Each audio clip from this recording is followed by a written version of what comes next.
By now you've seen them. The political ads are relentless, and someone is paying for all of them. The good news, political money usually leaves fingerprints, public records showing exactly which groups are trying to buy which candidate a seat. The bad news, some money is designed to leave no trace.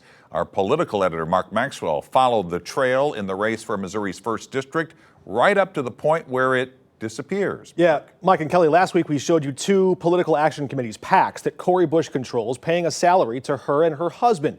Today, she picked up a local union endorsement from SEIU, meant to punch back at all those ads and union endorsements boosting Wesley Bell. She also got a few of our questions and didn't seem to care too much for them.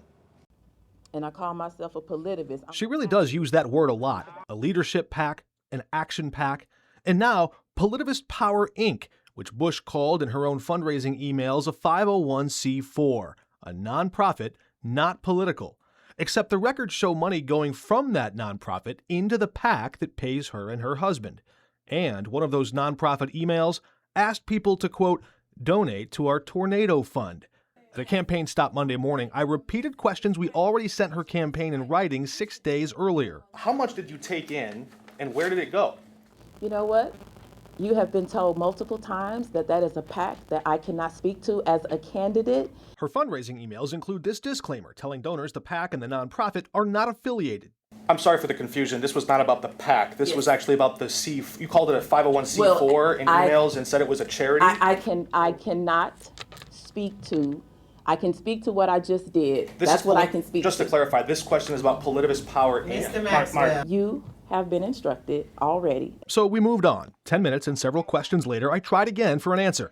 Bush's campaign manager, Stephanie Rose Spalding, whose name also appears on the PAC payroll, shut it down. Congressman, can you please clarify? Can we have a question from someone who has not asked the question? Here's the part that might surprise you. A lot of this is probably legal.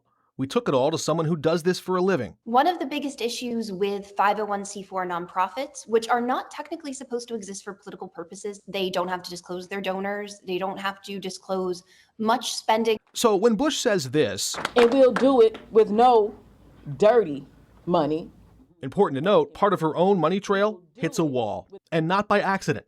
That's how these groups are built to work. What it ultimately means is the money is going to a 501c4 nonprofit that is not legally required to disclose its donors to the Federal Election Commission. And yes, we've dug into the outside money helping Wesley Bell too, and we've reported it. The difference now is that Bell's donors are public. This trail is not. The candidate who runs on honesty Shouldn't you be able to run on the truth? still owes this district some answers about the web of committees she controls and where the money lands. We did send the questions once more in writing after the event today. Tonight, the campaign says it's still not really sure what we're asking and that, hey, we're already past the deadline. All right, fine. Here's the short list of what we still don't know. How much she raised on that tornado fund, she won't tell us. How much reached actual relief for tornado victims, there's no paperwork that we've seen yet. Who the donors are, the law doesn't make her tell us that part. And what she's doing in that role with that group now that she's running for Congress, no answer on that part.